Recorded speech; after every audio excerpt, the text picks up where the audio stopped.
Placed the local Cherokee legends called the Forest of the Mockingbirds. It was called this not because there were birds there, but because the forest itself was said to mimic the sounds of the people who entered it. At exactly 9:45 a.m., Arthur passed a boundary marker that had been overgrown by a thick gray lichen. It was a rusted Forest Service sign that had been bent in half by some incredible force. The moment he stepped past it, the air changed. It didn't get colder, it got heavier. It smelled intensely of fresh-cut wood and something sharp and metallic, like copper or fresh blood. At exactly 1:30 p.m., Arthur reached a grove of pines that were unlike any he had ever seen in his 20-year career. They were perfectly straight, reaching nearly 200 feet into the air, but they had no needles. Their branches were bare and twisted into shapes that looked disturbingly like human limbs reaching for the sky in a state of permanent panic. The bark wasn't brown or gray. It was a pale, fleshy white. He pulled out his professional equipment to take a core sample. He chose the largest tree in the center of the grove, but as he pressed the sharp steel borer into the trunk, he didn't hear the sound of wood resistance or the crunch of dry bark. He heard a scream. It wasn't a muffled sound or a trick of the wind. It was a high-pitched, agonizing human scream that echoed through the entire grove, causing Arthur to drop his tools in the dirt. He scrambled back, his heart hammering. He looked at the tree, and where he had punctured the surface, a thick, amber-colored sap was oozing out, but it didn't smell like pine resin. It smelled like iron. It smelled like a hospital. It smelled like blood. Arthur tried to rationalize it. He told himself it was just trapped gas escaping a pressurized trunk. But then, the wind began to blow. As the wind moved through the bare, twisted branches, the trees didn't rustle or creak. They wailed. The shape of the branches acted like a massive flute, and the sound coming out was the sound of thousands of voices screaming in unison, men, women, and children. It was a symphony of collective grief. At exactly 4:20 p.m., Arthur realized he was no longer alone in the grove. He looked at a tree 10 feet to his left and saw a face. It wasn't carved into the wood by a hiker. It was emerging from times under times the bark. It was the face of a young woman, her eyes closed, her mouth open in a silent, eternal cry. As he watched, the white bark shifted and stretched like skin, and the face moved. The eyes snapped open. They were made of dark, polished wood, but they followed his every movement. Arthur grabbed his pack and turned to run, but his boots felt like they were stuck in wet cement. He looked down and saw that the pine needles on the forest floor weren't needles at all. They were hair. Long, brown and blonde human hair, millions of strands of it, weaving themselves around his laces and pulling him down toward the roots. The entire forest floor was a carpet of human remains that had been turned into vegetation. He pulled out his survival hatchet and began hacking at the hair, but every time he cut a strand, he heard a sob come from the ground beneath him. At exactly 6:00 p.m., the sun began to set, turning the white trees a blood-red color. That is when the mimicry reached its terrifying peak. One of the trees, the very one he had bored a hole into, began to split down the middle. The bark didn't just crack. It peeled back like a surgical incision. Out of the center of the tree stepped a figure. It was tall, thin, and its skin had the texture of rough, unpolished wood. But the face was Arthur's. It had his glasses. It had his gray beard. It even had the small, jagged mole on his right cheek. The thing stood there, its wooden joints creaking like a heavy door on rusty hinges. It opened its mouth, and Arthur's own voice came out, but it was layered with the sound of snapping twigs and dry leaves. "Thank you for the sample, Arthur," the thing said, its wooden eyes fixed on his. "We needed a new map. We needed a fresh memory to replace the ones that are rotting. You are a very detailed subject." Arthur didn't stay to hear more. He sprinted through the hair on the ground, his boots slipping on the slick, organic carpet. He ignored the screams of the forest floor as he stepped on it. He ran until his lungs felt like they were filled with broken glass and wood smoke. He didn't follow a trail because there were no trails left, only the trees that seemed to step aside, shifting their positions when he wasn't looking, to let him deeper into the trap. Every time he looked back, he saw his wooden double walking behind him. It wasn't running. It didn't need to. It was moving with the slow, inevitable growth of a forest. At exactly 9:30 p.m., he saw a light through the fog. It wasn't a flashlight. It was the yellow glow of a remote ranger station on the edge of the no-go zone. He burst through the final line of white trees and collapsed onto the gravel of the parking lot. The transition from soft hair to hard stone felt like a miracle. The Rangers found him at 10:15 p.m. He was catatonic, curled in a fetal position, clutching a handful of what he thought was moss, but was actually a clump of that long, brown hair he had ripped from the ground. They took him to the nearest hospital in Gatlinburg, treating him for severe shock, dehydration, and thousands of tiny lacerations on his legs. But here is the part that will make you never want to go camping again.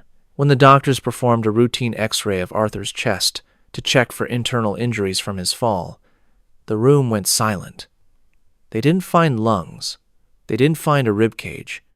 Instead, the image showed a complex, dense network of roots and branches where his organs should have been. Arthur Penhaligon was still alive.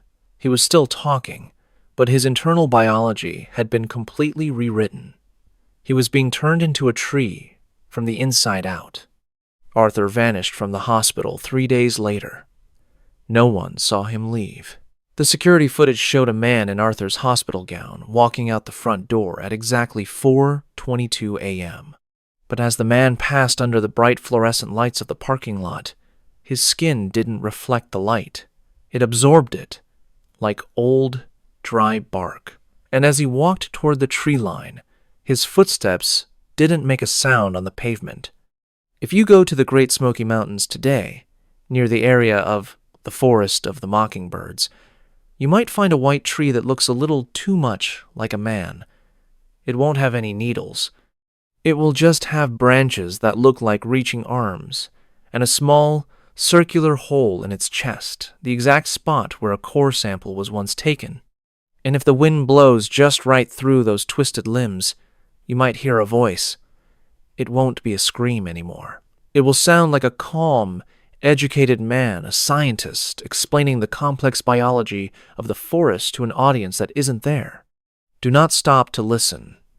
And whatever you do, do not take a sample, because the trees in that grove are very protective of their data, and they are always looking for a new biological hard drive to call home. If you feel a tug on your shoelaces, or if the moss under your feet feels a little too much like hair, do not look down. Just run. Because once the grove has your data, you aren't a person anymore. You are just another memory stored in the wood, waiting for the next hiker to come along and give you a new face. Thank you for listening to this story. If you enjoyed this journey into the Forest of the Mockingbirds, please hit the like button and subscribe. We post these strange, dark, and mysterious stories every single week. Until next time, stay on the marked trails and stay safe. And of the strange, dark, and mysterious delivered in story format, then you have come to the right place. Today's story involves a man who did everything right.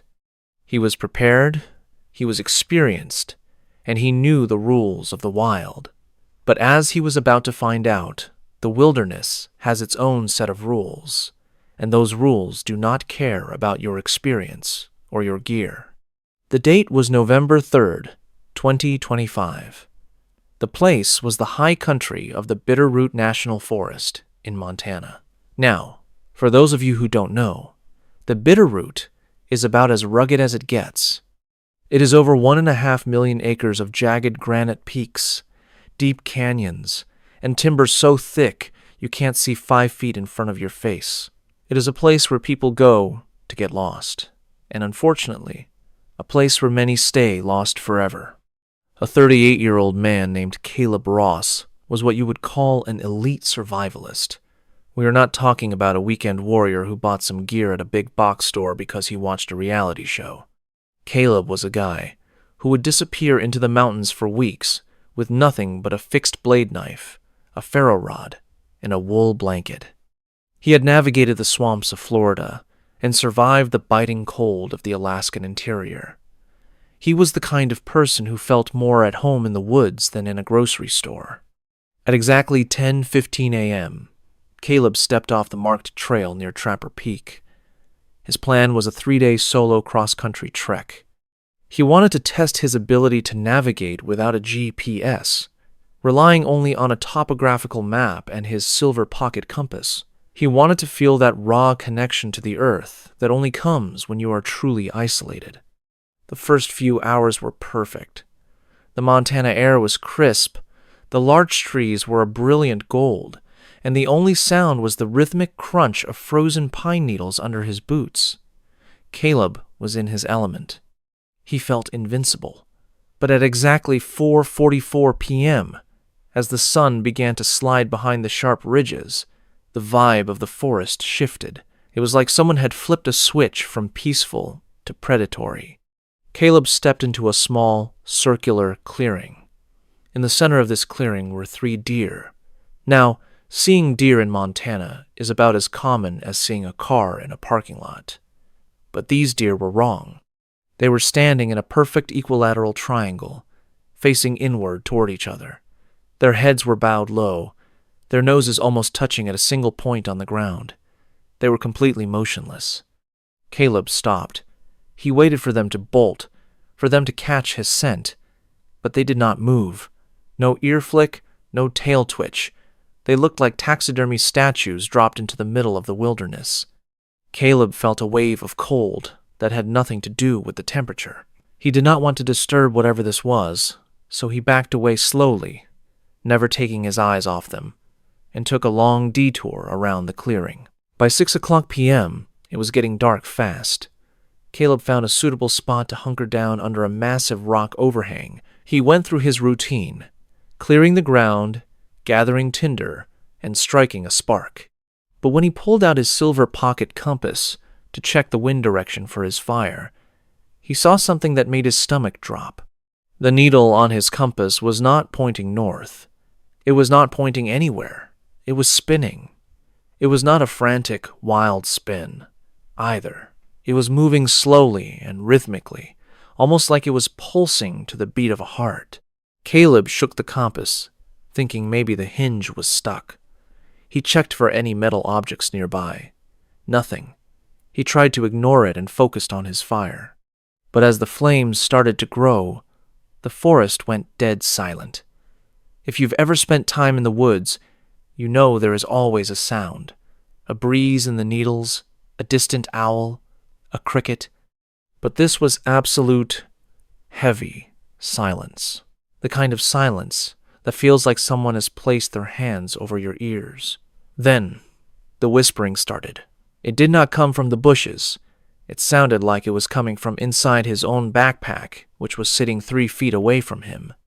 It was a wet, muttering sound, like someone trying to speak with a mouthful of pebbles. Caleb's hand went to his hatchet. He slowly reached out and unzipped the main compartment. Inside, sitting right on top of his spare socks, was a small, hand-carved wooden doll. Caleb felt his breath hitch. He had never seen this thing in his life. It was about 6 inches tall, and it was carved with terrifying detail. It had his beard, it had his red outdoor jacket, it even had the small, jagged scar over his left eye from a childhood accident. And as he watched it in the flickering firelight, the doll's mouth was moving. Caleb did not scream. He was too deep in shock for that. He scrambled backward, kicking the backpack away. "Who is out there?" he shouted. His voice echoed off the rock overhang, sounding thin and fragile against the vast Montana night. The only response was a whistle. It was a three-note whistle. High, low, then high Kimbali. Caleb's blood turned to ice. That was the exact signal he used to call his hunting dogs back at his ranch. It was private. It was specific.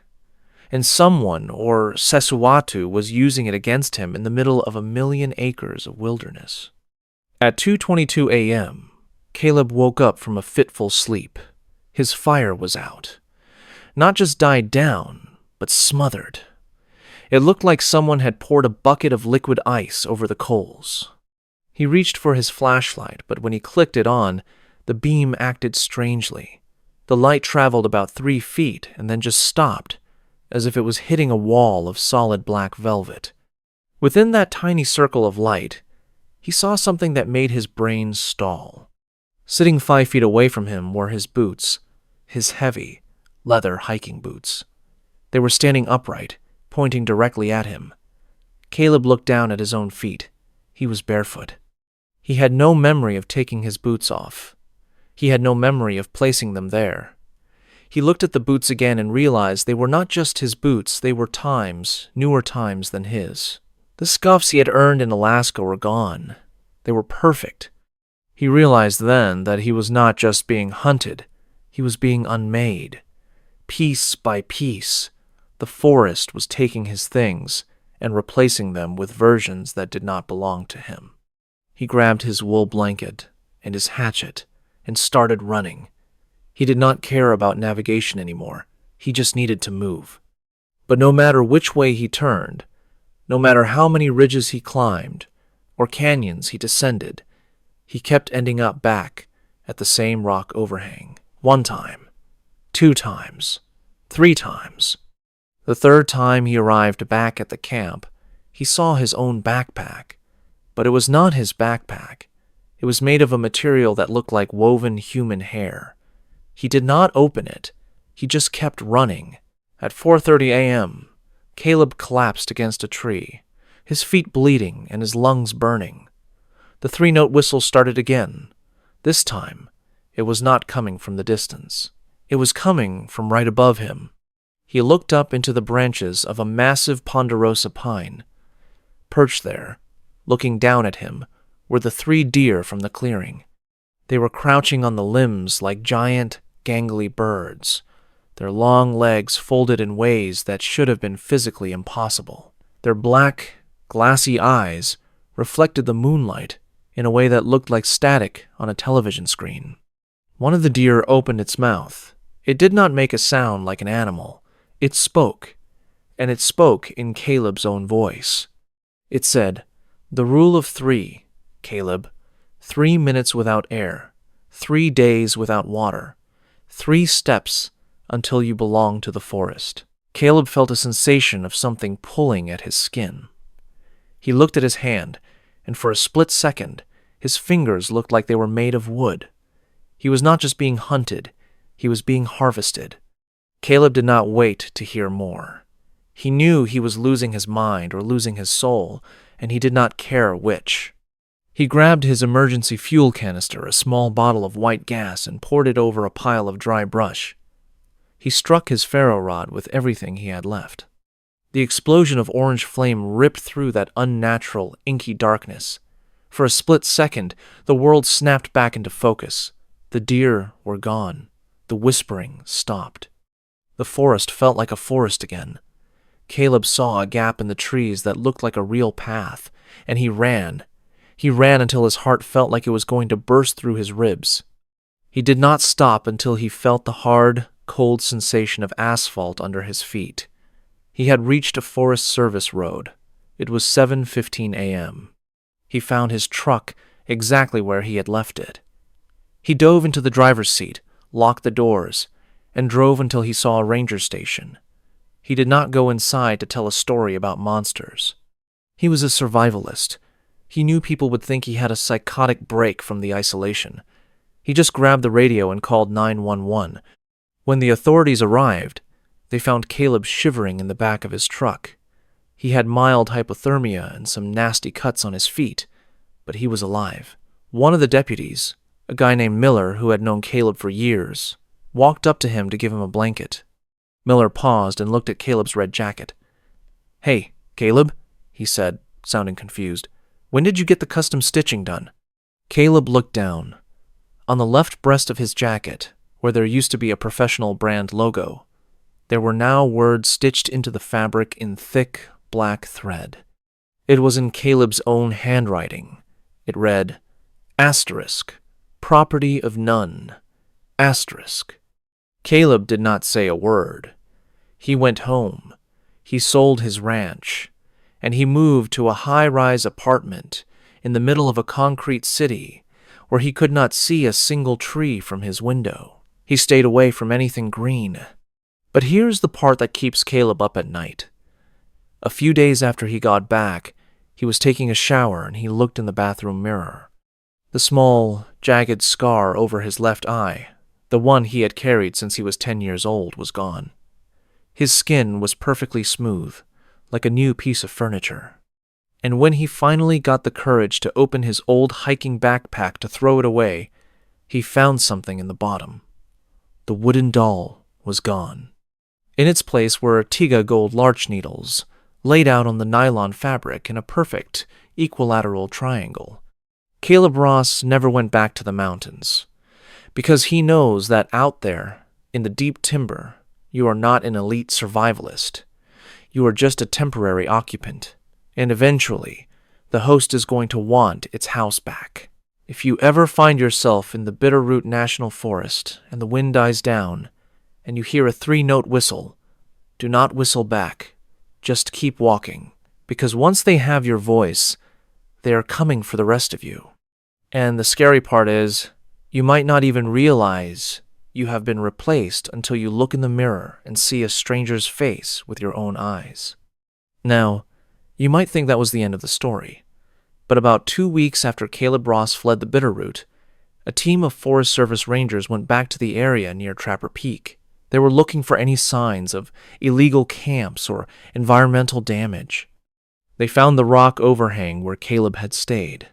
The charcoal from his fire was still there, but they found something else that was not in Caleb's report. Buried under about 6 inches of pine needles, directly beneath where Caleb had laid his wool blanket, they found a set of 3 silver pocket compasses. All 3 of them were exactly like the one Caleb owned, and all 3 of them were fused together in a melted clump of metal, despite there being no sign of a fire hot enough to melt silver. The lead ranger, a veteran with 20 years of experience, also reported finding a circle of trees about a mile away. These trees, all ponderosa pines, had grown in such a way that their branches had intertwined to form a perfect dome over a small patch of ground. Inside that dome, the ground was perfectly flat and covered in a layer of fine gray dust. Analysis of the dust later revealed it was composed of organic matter, mostly skin cells and hair, all belonging to the same individual. The DNA matched Caleb Ross, but when the rangers looked at the dates, they realized the dust had been there for decades. It was as if Caleb had been unmade in that forest long before he ever stepped foot in it on November 3rd. The Forest Service officially closed the case as unexplained phenomenon, a common label for the thousands of disappearances that happen in the American National Park System every year. But the rangers who were there that day, they don't go back to Trapper Peak. They know that some places on this earth are not meant for us. They are pockets of something older, something that operates on a logic we can never understand. So, if you are planning a hiking trip this weekend, do yourself a favor. Stay on the trail.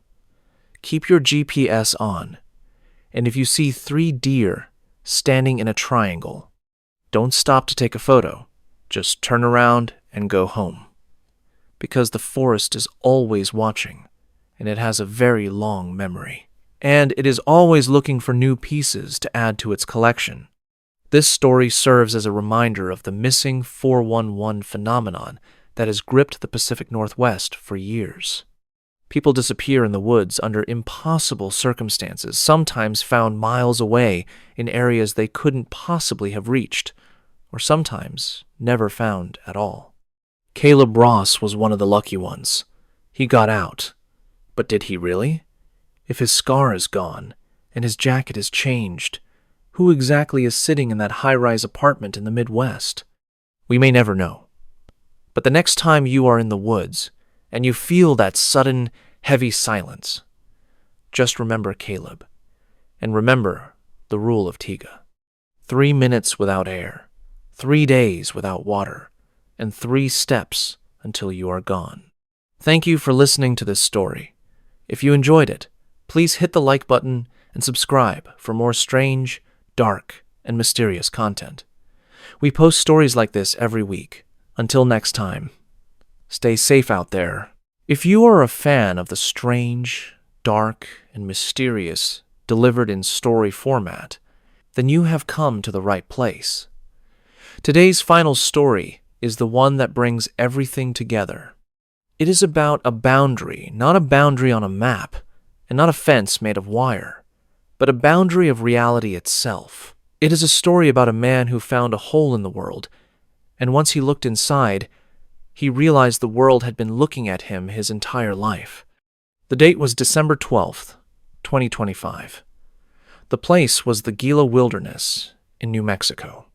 Now, for those of you who don't know, the Gila is one of the most desolate, ancient, and unforgiving places in the lower 48 states. It is over 500,000 acres of black canyons, volcanic rock, and ancient cliff dwellings left behind by people who vanished centuries ago. It is a place where the silence is so heavy it actually has a tactile weight to it. A 55-year-old man named Elias Vance was a high-altitude surveyor. He was a man of precision, a man who lived his life by the millimeter.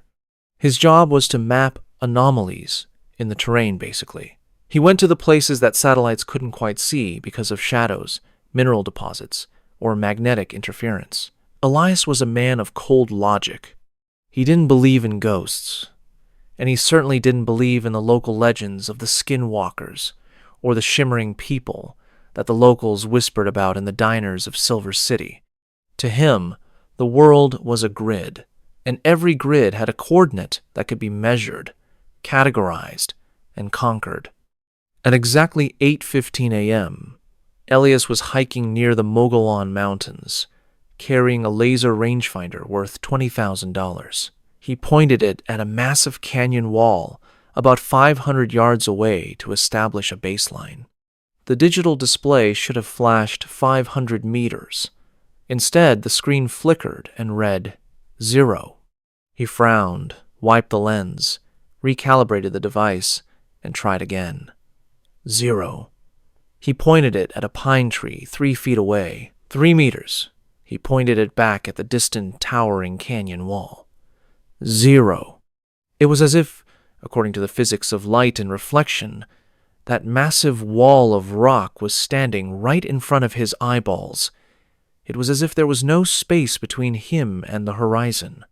Elias, being a man of science, assumed it was a hardware malfunction caused by the solar flares reported that morning. He decided he had to investigate the rock face physically. He began to hike toward the canyon, but as he walked, the world began to lag. He would take 10 steps forward, but when he looked back at the tree he had just passed, it was 50 yards away. He was moving through space at a speed that defied human biology. The clouds above him weren't drifting. They were snapping from one position to another, like frames being skipped in a corrupted video file.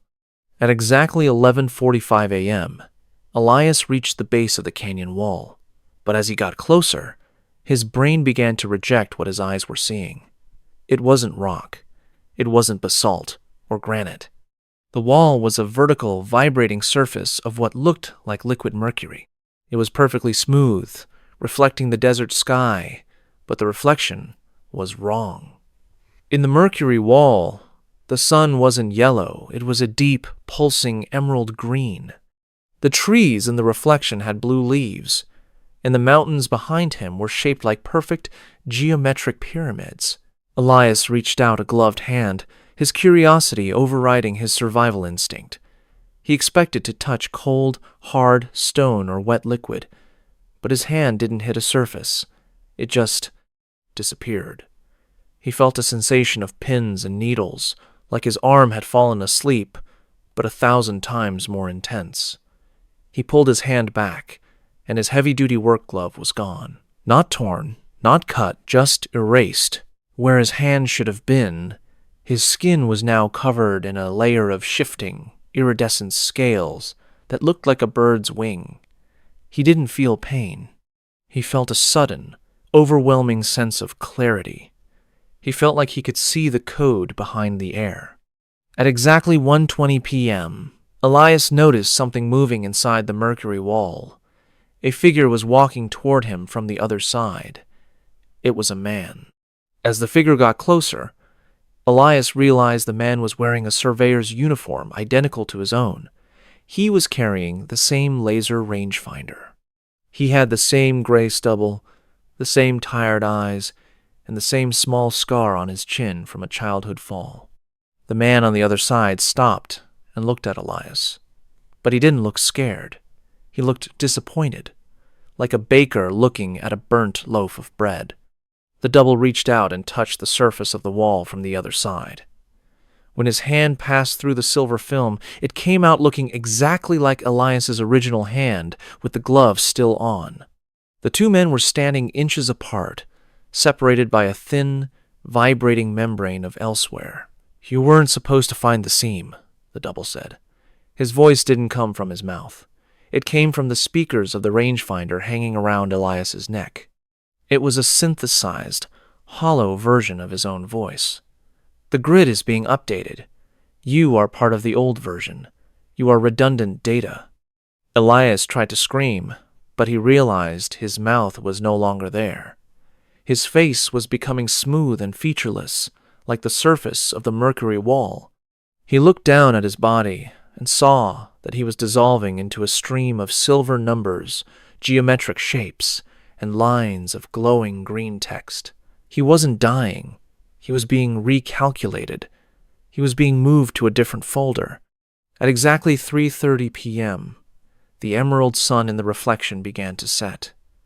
The double, the new Elias, stepped through the wall, fully entering our world. He adjusted his hat, checked his rangefinder, which now read a perfect 500 meters, and began to walk back toward the trailhead with a confident, rhythmic stride. The real Elias, or what was left of his consciousness, was pulled into the mercury. He found himself standing in a version of the Gila wilderness that was made entirely of light, sound, and mathematics. There were no trees, only the times, frequency times of trees. There were no rocks, only the times vibration, times of minerals. He was in the source code. He looked up and saw the seam.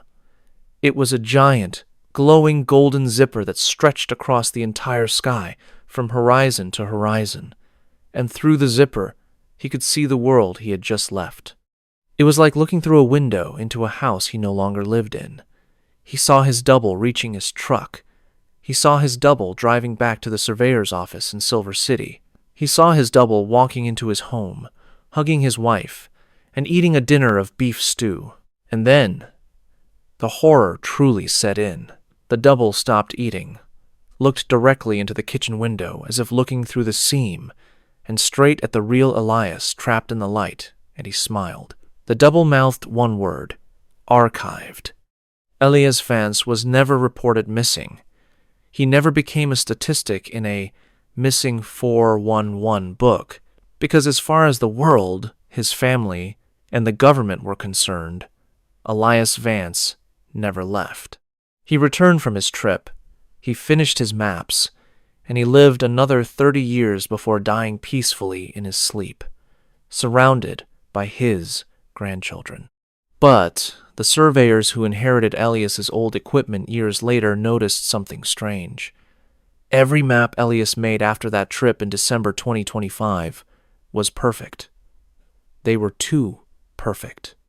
There wasn't a single error, not a single smudge, and not a single missing coordinate in over 1,000 pages of data. But if you looked at those maps under a specific frequency of ultraviolet light, you could see something hidden in the margins, drawn in a substance that wasn't ink.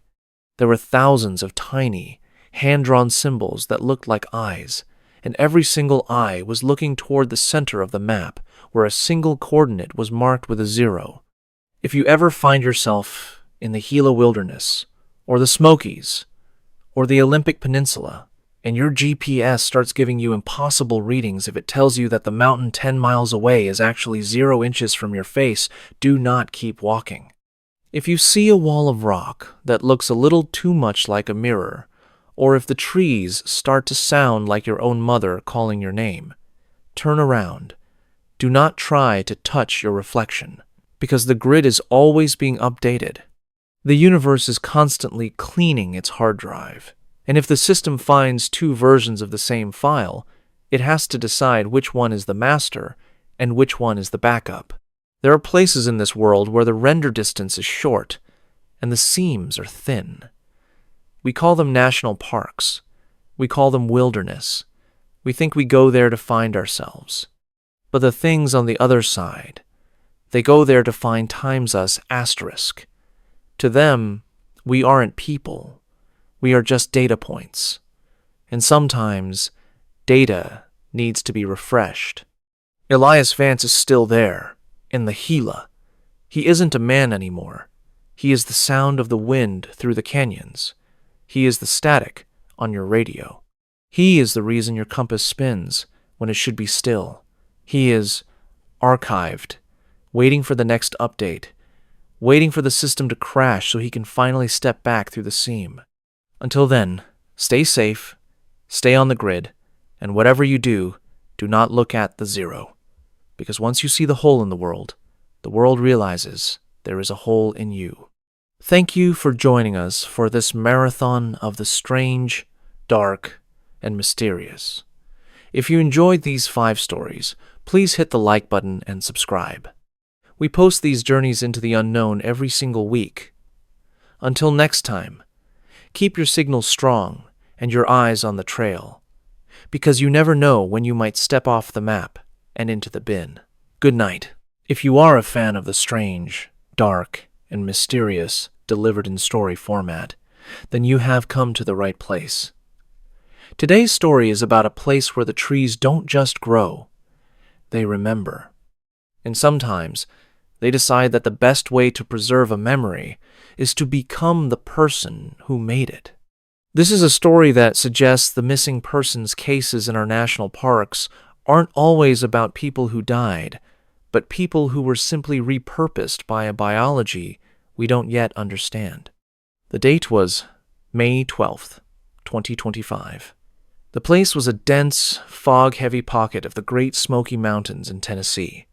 Now, the Smokies are famous for 2 things: their incredible misty beauty and the sheer number of people who walk into those woods and are never seen again.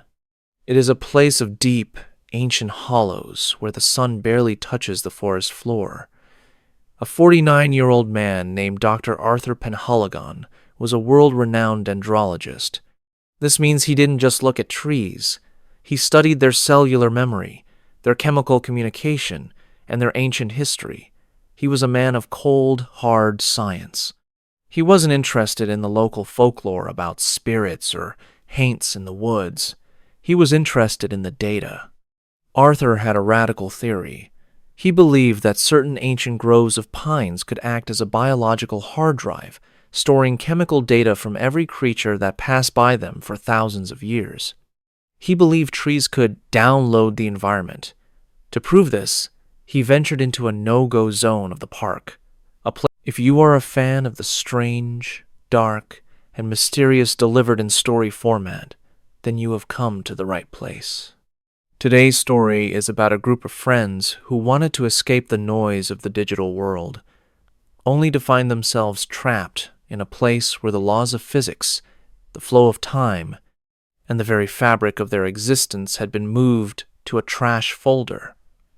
It is a story that will make you look at your cell phone signal bars in a completely different way. The date was August 19th, 2025. The place was a remote, unnamed valley tucked deep within the High Uintas Wilderness in Utah. Now, for those of you who aren't familiar with Utah's backcountry, it is famous for its dead zones. These are vast, ancient stretches of land where the geography is so jagged and the minerals in the rocks are so dense that they swallow every radio wave, cell signal, and GPS ping that tries to enter. For most people, this is a nightmare. But for 24-year-old Elias Thorne and his 3 best friends, it was the holy grail of vacations. They called it the digital detox. The rules were ironclad. Leave the phones, the tablets, and the smartwatches locked in the safe of the truck at the trailhead. Take only analog gear, mechanical watches, film cameras, and paper maps. They were going to disappear into the pines for 72 hours to reset their brains from the constant dopamine loops of Silicon Valley. Elias was a high-level software developer from San Francisco. He spent 16 hours a day staring at lines of code, and he was starting to feel like he was becoming part of the machine. Joining him were Sarah, a trauma nurse who needed a break from the sirens, Marcus, a former collegiate athlete who lived for physical challenges, and Chloe, a freelance photographer who wanted to capture the world on actual 35mm film. At exactly 10:30 a.m., the group hiked past a rusted, bullet-riddled metal sign at the edge of the wilderness. It simply said, "End of Forest Service maintenance. No signal beyond this point. Travel at your own risk." They laughed, adjusted their heavy packs, and descended into the valley. But as they crossed the invisible threshold of the valley floor, the atmosphere didn't just change, it curdled. The air felt heavy and static, like the sensation you get in your teeth right before a massive lightning strike. The wind didn't rustle the leaves. It seemed to vibrate them. The shadows on the ground didn't look like shadows of trees. They looked like jagged, low-resolution black shapes that flickered whenever the group moved their eyes. At exactly 2:00 p.m., they reached a small creek and decided to check their location. Elias pulled out his high-end, military-grade analog compass, but when he opened the brass casing, he didn't see the needle pointing north. The needle was spinning. It was moving in a slow, rhythmic circle, exactly 1 rotation every 2 seconds. And every time that needle completed a full turn, Marcus, who was wearing a mechanical wind-up Hamilton watch, noticed something that made his blood run cold. The second hand on his watch would skip. 1 second, 2 seconds. Then it would jump back 3 seconds. Then it would freeze for 5. It was as if the gears of reality were slipping. Marcus showed the watch to Sarah, who tried to find a pulse on her own wrist. She looked at her mechanical stopwatch and realized her heart was beating 72 times a minute, but the watch said only 10 seconds had passed. "The gear is glitching," Chloe whispered. She tried to take a picture of the strange, distorted clouds above them, but every time she pressed the shutter, the mechanical parts inside her vintage camera made a sound like a garbage disposal grinding on a fork. When she pulled the film lever, it didn't stop. It kept winding and winding, as if the roll of film inside had become infinite. They decided right then and there to turn back. They were only 5 miles in. It should have been an easy hike out. But as they turned around, they saw that the trail they had just walked, the one they had spent 4 hours descending, was gone. In its place was a wall of flat, featureless gray fog. It didn't look like weather. It looked like a missing texture in a video game. It was a vertical wall of nothingness that stretched from the canyon floor to the sky. At 4:45 p.m., the sun began to set. But it didn't set in the west. It stayed exactly where it was in the sky, turning a deep, bruised shade of purple, and then it simply blinked out. 1 second there was light, and the next, the valley was plunged into a darkness so absolute that their flashlights seemed to struggle to even leave the lens. The beams of their lights didn't travel. They seemed to hit the darkness and bend, as if the air itself had become a physical obstacle. "Stay together," Elias whispered. His voice sounded strange, like it was being played through a low bitrate speaker. He reached out to grab Marcus's shoulder to keep the group tight, but his hand passed right through Marcus's jacket. Marcus didn't feel like a ghost, he felt solid to himself, but for a split second, Elias's hand looked like digital static, a jumble of flickering, translucent pixels that hummed with a low frequency. Then, the broadcast began. It wasn't a voice. It was a sound that came from the ground itself. It was the screeching, rhythmic pulse of an old dial-up modem, but amplified to a deafening volume. It echoed off the canyon walls, shaking the very stones beneath their feet. Suddenly, Chloe screamed and pointed her light at a nearby pine tree. Tucked into the bark of the tree, as if it had grown there like a fungus, was a smartphone. Elias recognized it instantly. It was his phone, the one he had locked in the truck's safe 5 miles away. The screen was cracked, but it was glowing with an unnatural, blue intensity. It was playing a video on a loop. Elias walked over, his heart hammering against his ribs. The video showed the 4 of them standing in this exact spot, but they were older, much older. Sarah's hair was white and matted.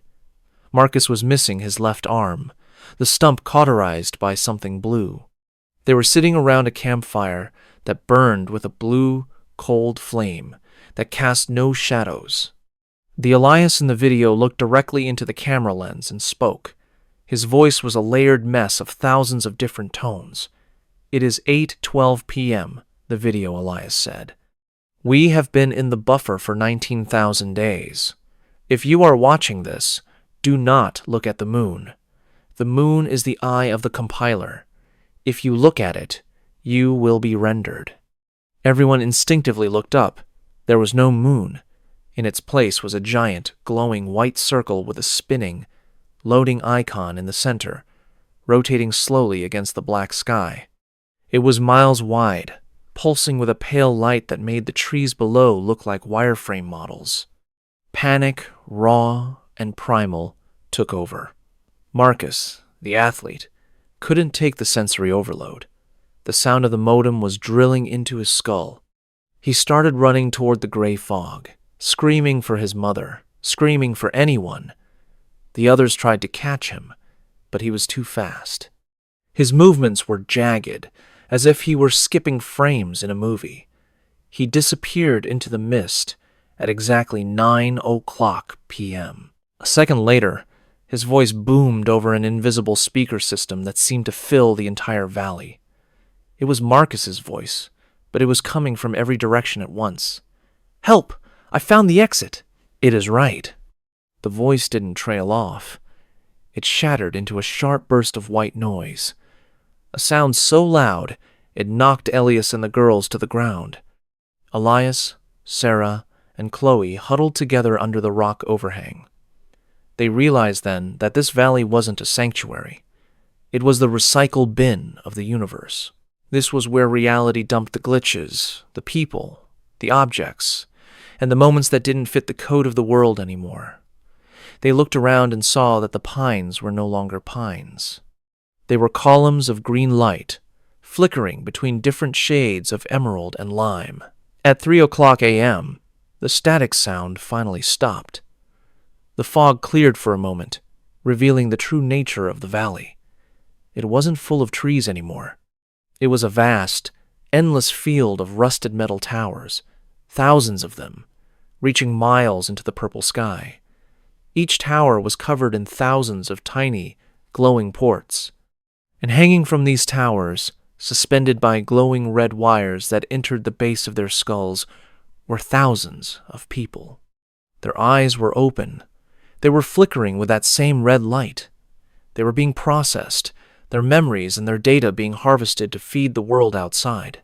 Elias saw faces he recognized from missing persons posters he had seen in San Francisco years ago. Elias looked at his own hands. They were becoming transparent. He could see the rusted towers through his own skin.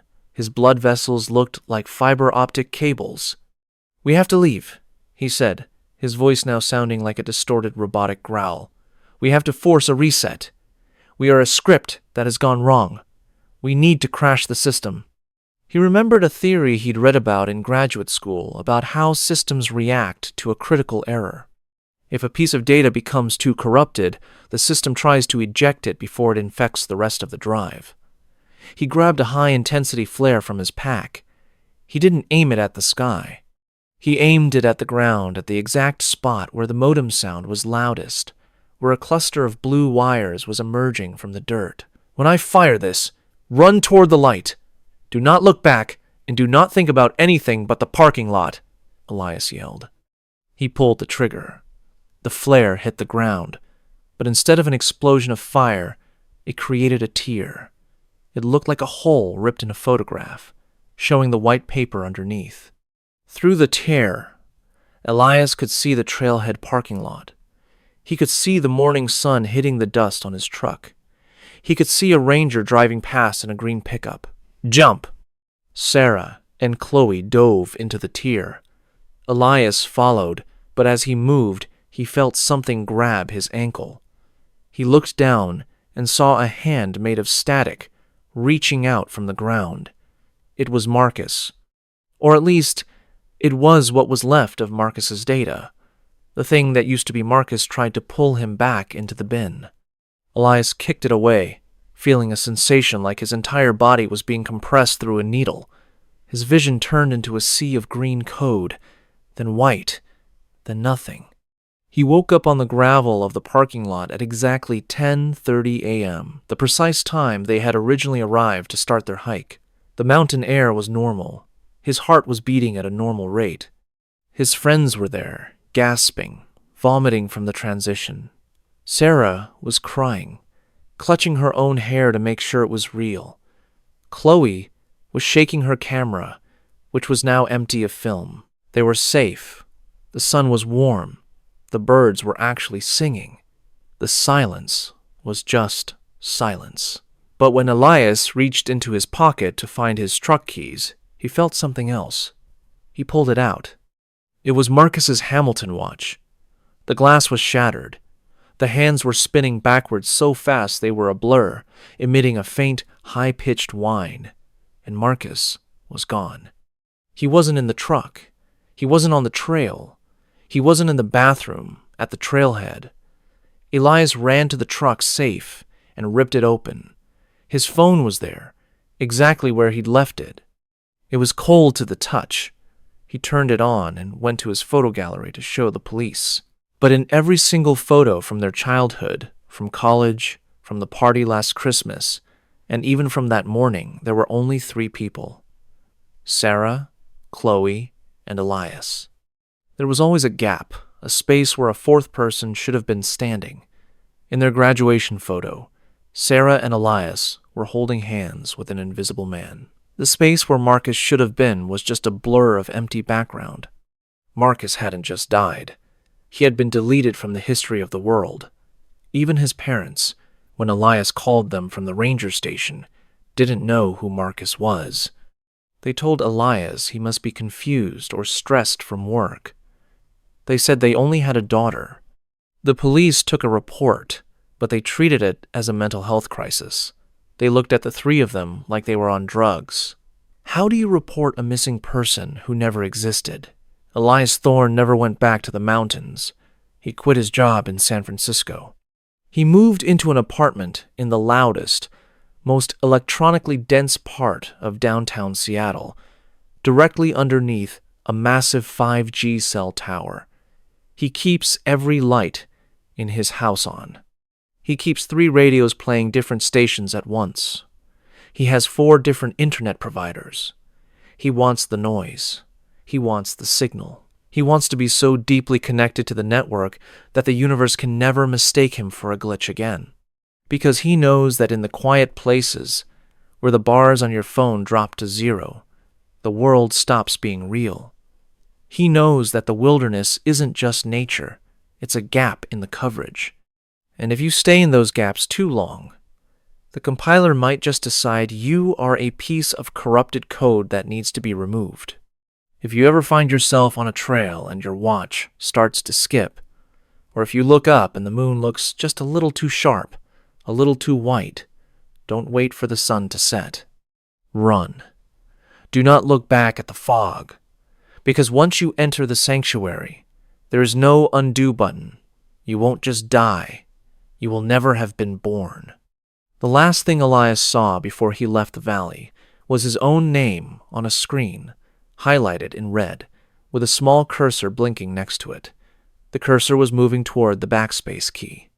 He doesn't sleep in the dark anymore, because every time he closes his eyes, he hears that dial-up modem sound, and he wonders if he's still in the truck, dreaming of a world that has already deleted him. Stay safe, keep your signal strong, and whatever you do, do not look at the loading icon in the sky. Thank you for listening. If you are a fan of the strange, dark, and mysterious delivered in story format, then you have come to the right place. Because today's story is about a man whose job was to protect the wilderness, but he ended up needing protection from something the wilderness had created. It is a story that begins with a simple piece of plastic ribbon and ends with a discovery that defies every biological law we know. The date was October 14th, 2025. The place was the Olympic National Park in Washington State. Now, for those of you who have never been to the Olympic Peninsula, you need to understand the geography. It is home to one of the only temperate rainforests in the world.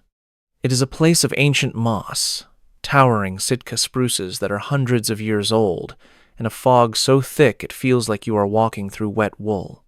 It is a place where the ground is always soft, the air is always damp, and things have a habit of staying hidden under the giant ferns for a long, long time. A 42-year-old man named David Thorne was a senior park ranger with over 15 years of experience. David was not a novice. He was the kind of guy who knew every trail, every drainage, and every rocky outcropping in his sector. He was highly respected, incredibly fit, and he was the guy the younger rangers went to when they got turned around in the brush. He was not the type of man to get spooked by a strange noise or a trick of the light. At exactly **8:45 a.m. David was conducting a routine patrol near the Hoh River Trail. His task was simple: check for downed trees after a heavy windstorm that had ripped through the peninsula the night before. But as he reached a section of the forest that should have been as familiar to him as his own backyard, he noticed something that was not on any of his official maps. Branching off from the main trail, hidden behind a curtain of hanging club moss, was a narrow, perfectly cleared path that headed straight into the densest, most untraveled part of the forest. And marking this path, tied to a low-hanging hemlock branch, was a bright red plastic marker the kind hikers or surveyors use to mark a temporary trail. David stopped. He pulled out his GPS unit. There was no official trail listed there. No maintenance requests, no research permits. He checked his radio, but all he got was a wall of static that sounded like someone frying bacon. He figured maybe a group of illegal campers or poachers had blazed their own trail, so he decided to follow it to make sure they weren't building illegal fires or littering. He walked for 20 minutes, following the red markers. Every 50 feet, like clockwork, there was another ribbon tied to a tree. But as he got deeper into the woods, David noticed a shift in the atmosphere. The forest was getting quieter. Not just nature quiet, but dead silent.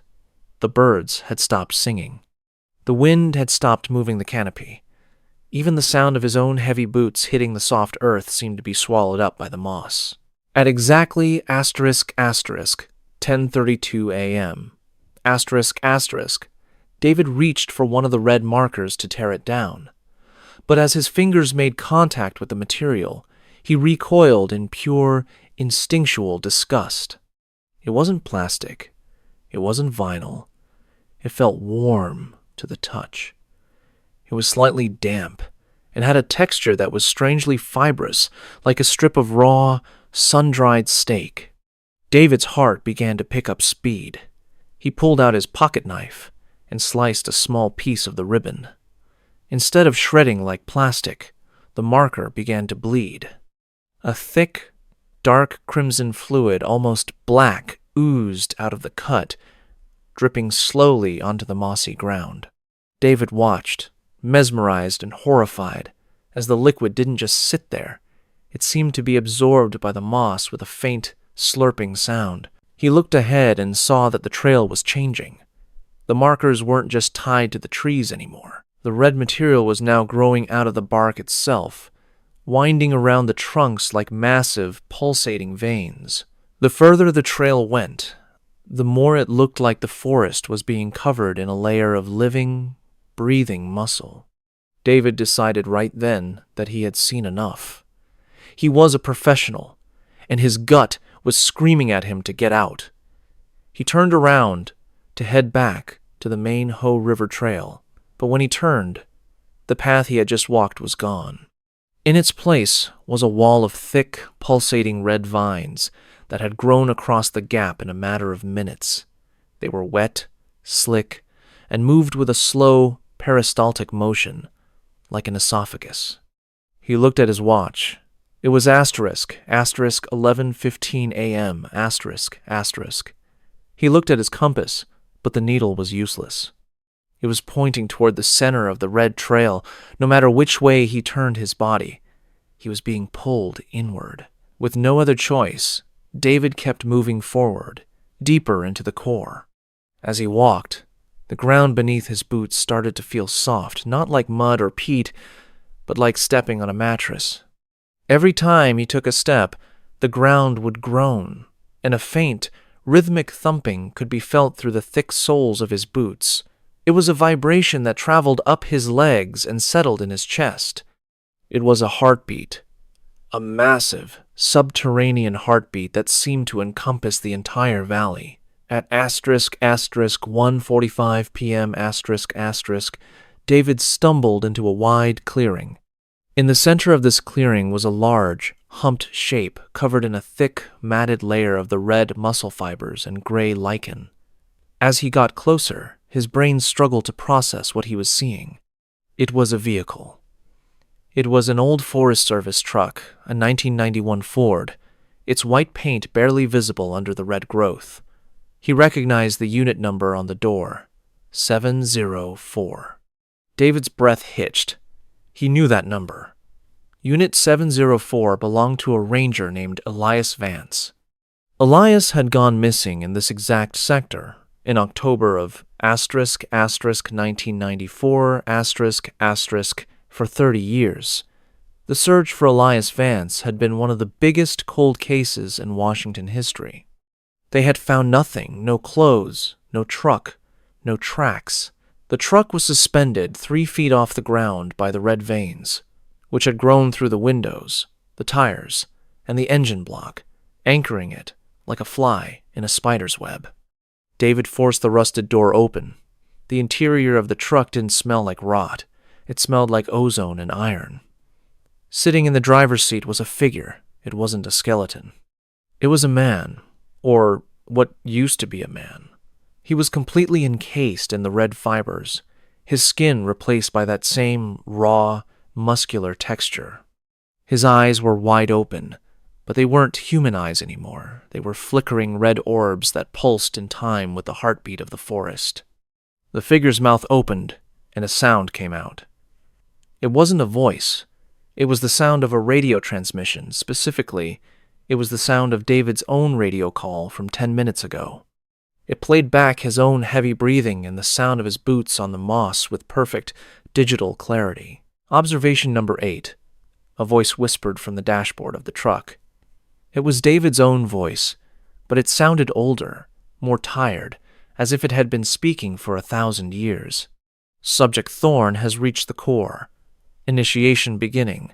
The trail is complete. David backed away, tripping over a tree root that felt suspiciously like a giant, pulsing artery. He scrambled to his feet and started running. He didn't follow the path.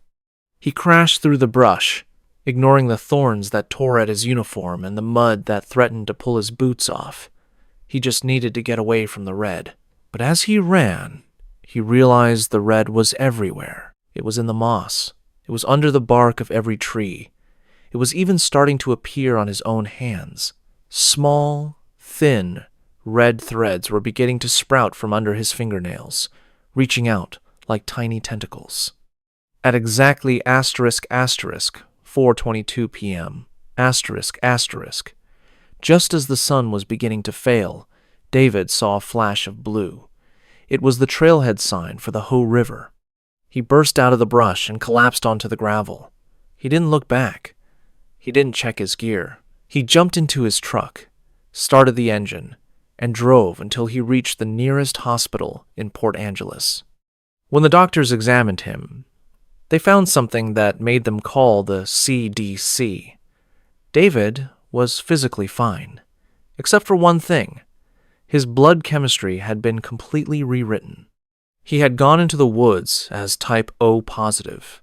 He came out with a blood type that didn't match anything in the human record. It was thick, dark, and contained cellular structures that looked more like fungal spores than human blood cells. David Thorne resigned from the Park Service the very next day. He didn't give a reason. He sold his house, packed his things, and moved to the middle of the desert in Arizona, a place where there are no trees, no moss, and certainly no rain. But here's the part that will give you chills. Every year on October 14th, David wakes up at exactly **8:45 a.m. **. And when he looks in the bathroom mirror, he sees a thin, red line growing across his chest, right over his heart. It doesn't hurt. It doesn't itch. But every year, it gets a little longer, a little thicker, and a little more like the texture of that red ribbon. And if he sits very still in the absolute silence of the desert night, he can hear it, a faint, rhythmic thumping coming from inside his own chest. It isn't his heart. It is the sound of the Olympic forest, 300 miles away, still calling him back to finish the trail. Because the forest isn't just growing trees anymore.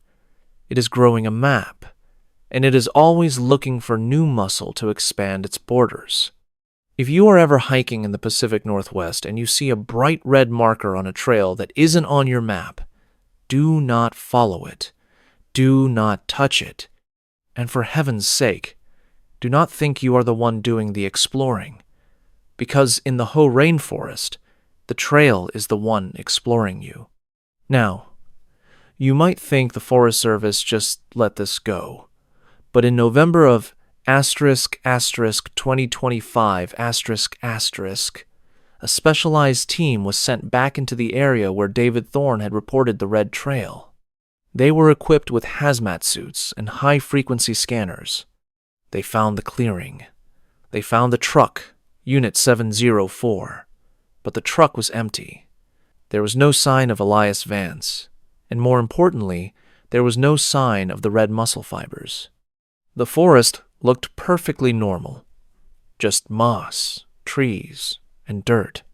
However, when they towed the truck back to the lab and opened the engine block, they found that the pistons, the spark plugs, and the cylinder heads had all been replaced by perfectly formed, calcified human bone. The truck wasn't a machine anymore. It was a skeletal remains of a vehicle that had been digested and rebuilt. The Forest Service officially declared the area a permanent high-risk zone and fenced it off, citing unstable soil conditions. But those who know the story of David Thorne know better. They know that the forest is waiting. It is patient. It has all the time in the world to grow its next marker. And the next time someone like David steps off the path, the red ribbon will be waiting to lead them home. Thank you for listening to this story. If you enjoyed it, please hit the like button and subscribe for more strange, dark, and mysterious content. We post stories like this every single week. Until next time, stay safe out there in the wild. If you are a fan